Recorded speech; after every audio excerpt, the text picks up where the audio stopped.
सबको जय मसीह की। मैं जतिन बब्बर और आप देख रहे हैं मसीह परिवार चैनल। जैसे कि आप सब जानते हैं कि मैं इस चैनल पे प्रभु के अलग अलग दासों की वीडियोस डालता हूं, तो अगर आपको हमारा चैनल अच्छा लगता है तो आप इस चैनल को ज़्यादा से ज़्यादा सब्सक्राइब जरूर करें, ताकि आप प्रभु के वचन को सुन सके। वीडियोस को ज़्यादा से ज़्यादा शेयर करें, ताकि जिन लोगों तक वचन नहीं पहुंचा उन तक भी वचन पहुंच सके। सबको जय मसीह की। एक बार मैं आपसे दोबारा कहूँगा कि इस चैनल को सब्सक्राइब जरूर करें और वीडियोस को ज़्यादा से ज़्यादा शेयर करें।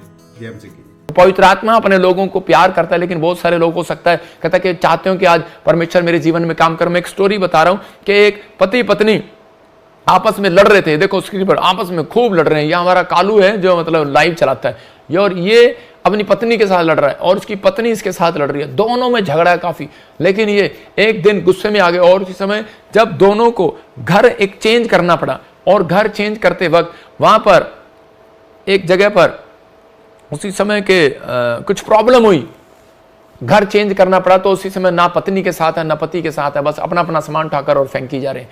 और थोड़ी देर में इसकी कमर में दर्द हुआ और ये औरत कहते कि थोड़ी देर में अपने चर्च में गई पादरी के पास और जाकर कहने लगी, पादरी साहब मेरी कमर में बहुत दर्द है। और उसने उसके लिए दुआ किया। उसने कहा परमेश्वर जा जा जा, कमर का दर्द जा। उसने कहा यार अभिषेक में कहाँ कमी है, जा ही नहीं रहा।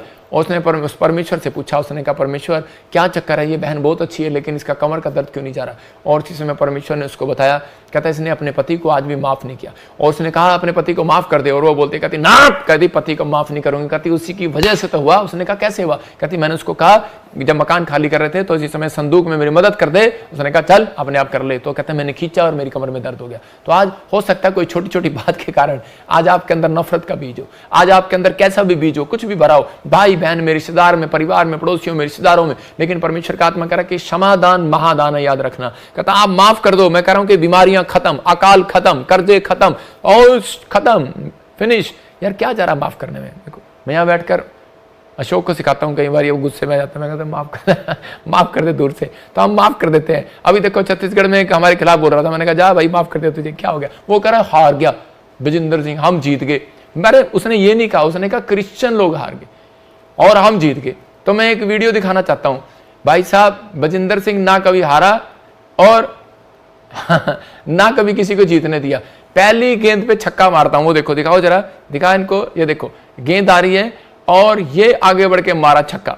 मैं कह रहा हूं कि मैं छत्तीसगढ़ में आ रहा हूं, बॉल तेरे हाथ में होगी, बैट मेरे हाथ में होगा, बेटे पता लग जाएगा कि कौन जीतता है और कौन हारता है। मैं कह रहा हूं कि मैं ऐसा व्यक्ति नहीं, क्योंकि मेरा परमेश्वर मेरे साथ है। अगर आप मुझे गालियां बकें, अगर आप मुझे कुछ भी कहें, मैं बर्दाश्त कर सकता हूं, लेकिन अगर मेरे परमेश्वर को और हमारी कौम को अगर कोई ऐसे चैलेंज करे तो मैं बर्दाश्त नहीं कर सकता। मैं कह रहा हूं कि इजराइलियों को चैलेंज कर रहा था, दाऊद आगे आया और दाऊद ने कह रहा कि गोलियत को हराने के लिए एक पत्थर से ही उसको मार दिया। याद रखना कि परमेश्वर को जो ललकारता है, कह रहा है कि वो अपने लिए बहुत मुसीबत को खड़ा करता है। तो याद रखना भाई साहब, मैं कह रहा हूं कि जो भी कोई है, तो मैं उनको कह रहा हूं कि विजेंद्र सिंह ने हार नहीं कभी मानी, क्योंकि यीशु मसीह मेरा जीत चुका है। वो हम हारे हुए नहीं, हम जीते हुए हैं। यीशु मसीह जीता हुआ है, शैतान हारा हुआ है। और इसी समय आपको विश्वास करना है कि पवित्र आत्मा आपकी जिंदगी में काम करेगा। एक बार और बैटिंग दिखा दे मेरी, जरा एक बार और बैटिंग दिखा दे। देखो भाई साहब छक्का मारना मुझे भी आता है। मैंने हथियार वो कहते हैं ना, किसी ने कहा हथियार हमने छोड़ दिए हैं, लेकिन हम हथियार ना पकड़े ना छोड़े।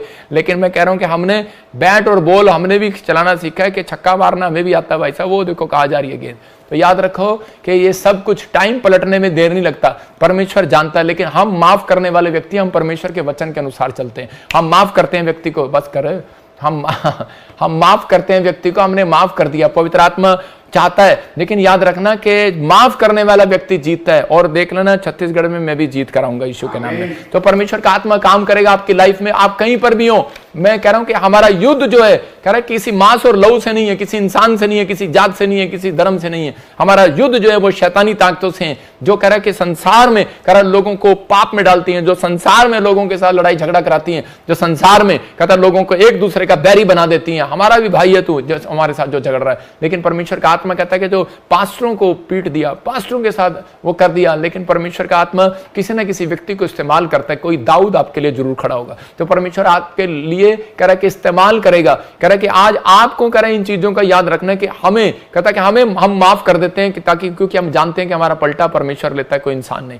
तो पवित्र आत्मा जानता है परमेश्वर ने क्या करना है क्या नहीं करना, उसका टाइम फिक्स है, लेकिन आपको इन चीजों का ध्यान रखना। कह रहा कि अगर जैसे फल पेड़ के अंदर से निकलता है उसी तरह जब दूसरों को माफ करते हैं तो हमारी आशीषें हमारे अंदर से निकलती हैं। याद रखना कि इसलिए हमें मालूम है कि हमें परमेश्वर से कौन सा फल किस महीने में लेना है, कौन सा फल कहां लेना है, कौन सी नौकरी लेनी है, कौन सी आशीष लेनी है। तो आपको पेड़ को मालूम है, कह रहा पेड़ के अंदर से फल निकलता है, तो हमें भी मालूम है कि हमारे अंदर से आशीष कब निकलेगी, जब हम एक दूसरे को माफ करते हैं। तो इसी समय मैं कह रहा हूं कि हर दुश्मनी को माफ करो, शत्रु को क्षमा कर दो। जो भी कोई है आपके जीवन में कोई बीच में ऐसा व्यक्ति है तो उसे क्षमा कर दो। मैं कह रहा हूं जो घमंड करते हैं कि नहीं, कहता कि मैं मीटिंग नहीं होने दूंगा, मैं बड़े काम नहीं, मैं ये नहीं करने दूंगा, मैं वो नहीं करने दूंगा। कैलेंडर संसार में ना जितने भी कैलेंडर हैं वो उनके 365 दिन होते हैं, एक रोज तारीख पर तारीख कैलेंडर सबकी तारीख बदलता है, तारीख पर तारीख। लेकिन कह रहा है कि 365 दिन के बाद वो कैलेंडर कचरा बन जाता है, एक दिन इंसान भी कचरा बन जाएगा। इसलिए आप अपने आप के अंदर घमंड ना करें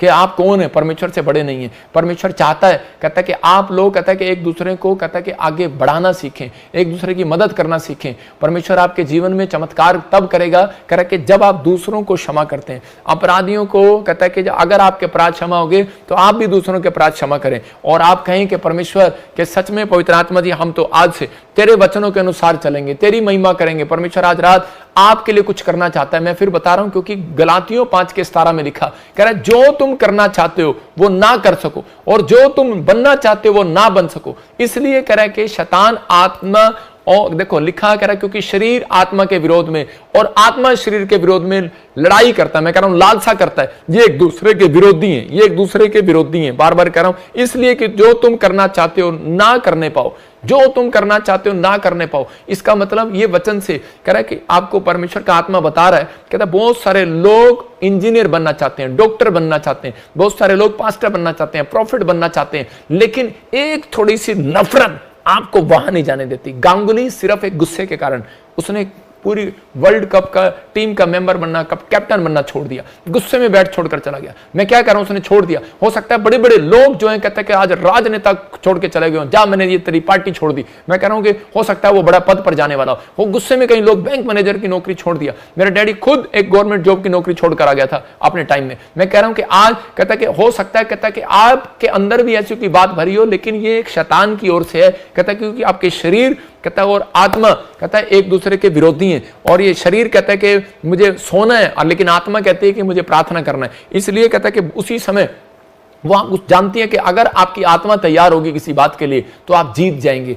अगर आज आपकी आत्मा तैयार होगी कि जो पादरी साहब मुझे वचन सिखा रहे हैं, जो प्रॉफिट ने मुझे वचन सिखाया आज कि मैं परमेश्वर दूसरों को माफ करने वाला बनूंगा, मैं आज से पवित्र आत्मा जी देने वाला बनूंगा, मैं आज से परमेश्वर पश्चाताप करने वाला कि ये गलती दोबारा नहीं करूंगा, परमेश्वर मैं ऐसा व्यक्ति बनूंगा। तो पवित्र आत्मा आज रात कहता है कि आपको जो बनाना चाहता है वो बनाएगा, जो आप बनना चाहते हैं वो बनाएगा। जितने आमीन बोल रहे हैं वो बनेंगे आज रात यीशु मसीह का नाम। परमेश्वर आज रात आपको कहीं से कहीं ले जाएगा, तो आपको विश्वास करना है आज रात पवित्र आत्मा आपके जीवन में काम करना चाहता है। निर्गमन हम 34 अध्याय में देखते 23 और 24 में परमेश्वर ने मूसा को कहा था कि मैं के दिन में 3 बार, कितनी बार कहता है, अगर इजरायली लोग 3 बार कह रहा मुझे मुंह दिखाएं, अगर साल में 3 बार मुंह दिखाएं और मैं तुम्हें कह रहा आशीर्वाद दूंगा और तुम्हारी भूमि का कोई लालच नहीं करेगा। निर्गमन 34 के देखो जरा, हाँ 23 और 24 को पढ़ जरा, क्या लिखा है। वर्ष में 3 बार तेरे सब पुरुष हाँ। इस्राएल के परमेश्वर प्रभु यहोवा को अपना मुंह दिखाएं, हाँ। क्योंकि मैं अन्य जातियों को तेरे आगे से निकाल कर तेरी सीमाओं को बढ़ाऊंगा। हाँ। और जब तू अपने परमेश्वर यहोवा को अपना मुंह दिखाने के लिए वर्ष में 3 बार आया करे, तब कोई तेरी भूमि का लालच ना करेगा। देखो कह रहा है कि जब तुम अपने प्रदेश में पहुंचोगे तो कह रहा है कि मैं तुम्हारे शत्रुओं को उस प्रदेश से बाहर जाने को विवश करूंगा। कह रहे तुम घुसोगे, शत्रु बाहर। मैं कह रहा जब आप माफ करते हैं तो परमेश्वर आपकी शत्रुता को खत्म करता है। जब आप माफ करते हैं कहता है परमेश्वर आपके घर में धन लेकर आता है। जब आप माफ करते हैं परमेश्वर आपके जीवन में कार्य करता है। लेकिन कहता है कि आप माफ करना कहां से सीखेंगे, आप प्रार्थना का हृदय लेकर आए परमेश्वर के सामने, परमेश्वर के सामने प्रार्थना करें। परमेश्वर मुझे माफ नहीं हो रहा ये व्यक्ति, इस समय मैं तुझसे प्रार्थना कर रहा हूं, परमेश्वर माफ कर इस व्यक्ति ने। मैं कह रहा हूं कि एक आदमी था और उसने एक लड़की के साथ बलात्कार कर दिया, छोटी सी लड़की के साथ, और उसी समय जब उसके साथ बलात्कार हुआ तो वो लड़की ने सुसाइड कर लिया और उसके बाद वो छोटी सी बच्ची, लेकिन उसके बाद उसकी माँ को पता लगा और उसकी माँ ने उसको जेल में डलवा दिया। और जब डलवाया, थोड़े दिनों के बाद वो जब लड़का वापिस आया तो उसी समय उसकी माँ को मिलता है, उसी के मकान में किराए पर रहता है। और जब उसको पता लगता है कि यही वो व्यक्ति है जिसने मेरी बेटी के साथ ऐसा किया था, तो उसी समय वो माफ़ी मांगता है उससे और उसकी माँ उसको माफ़ कर देती है। मैं क्या कह रहा हूँ कि कितना बड़ा हृदय है उसके पास।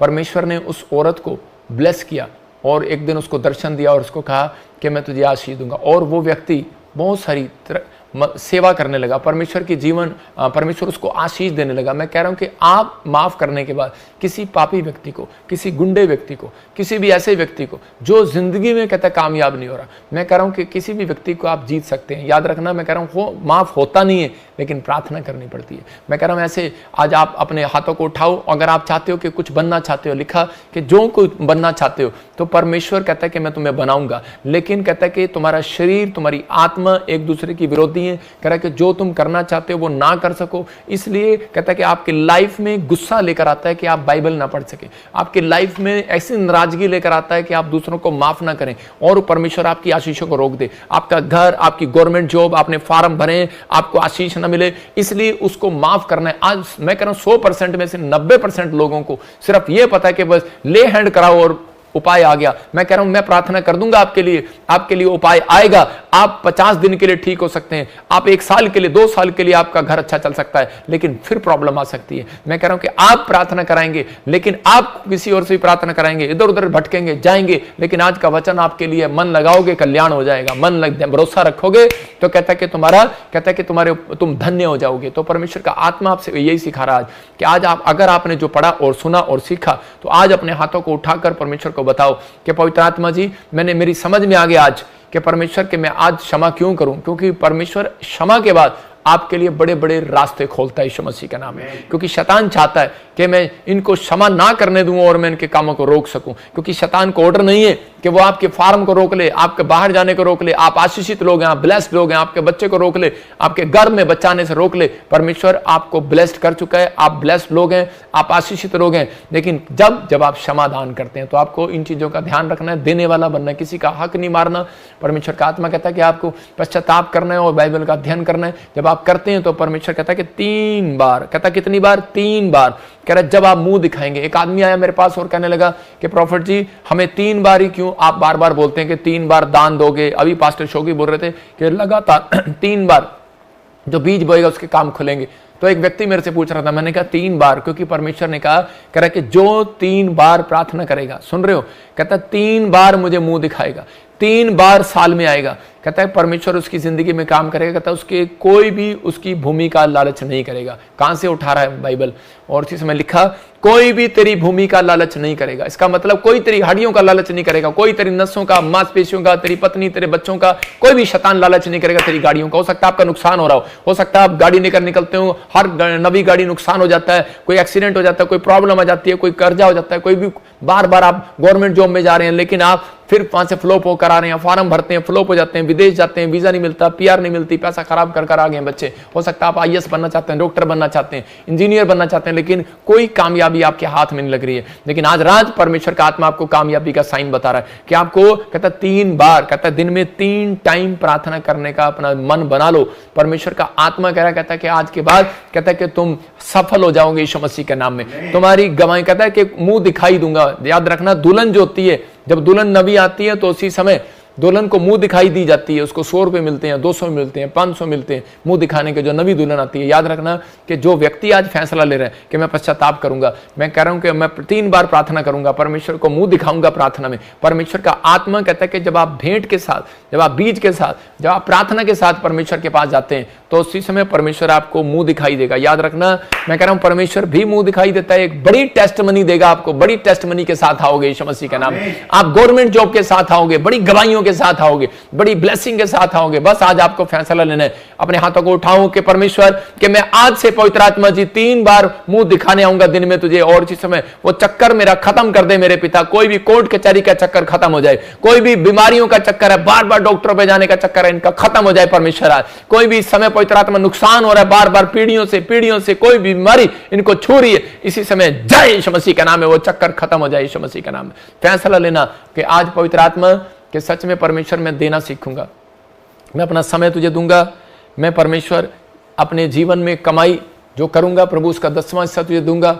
मैं पवित्र आत्मा जी आज से क्षमा दान करूंगा प्रभु जी, मैं इसी समय दूंगा। आज अपना मन तुझे दूंगा परमेश्वर, जैसा कहता है वैसा आप करें। जब आप करते हैं तो पवित्र आत्मा आपके जीवन में काम करता है। आज आपको समझ में आ गया कि यूसुफ प्रधानमंत्री क्यों बना, क्योंकि उसके अंदर कहता है एक क्षमादान था। उसने अपने भाइयों को कहता है इतना कुछ करने के बाद भी उसने जब अकाल के दिनों में उनको बोरे दिए, अनाज के भरकर बोरे दिए और उनको बहुत सारा पैसा दिया, अपने भाइयों की हेल्प किया। अगर आप हेल्पफुल लोग हैं, याद रखना परमेश्वर आपकी एक हेल्पर स्वर्ग से जरूर भेजेगा यीशु मसीह के नाम में। एक हेल्पर, डिवाइन हेल्पर आपकी मदद करने के लिए आएगा यीशु मसीह के नाम में। लेकिन अगर आप जिंदगी में किसी की मदद नहीं किया, अगर आप जिंदगी में किसी को क्षमा नहीं करते, तो परमेश्वर आपकी हेल्प करने नहीं आएगा। याद रखना ये बात आपको अपने लाइफ में अब इस समय आज से फैसला लेना है कि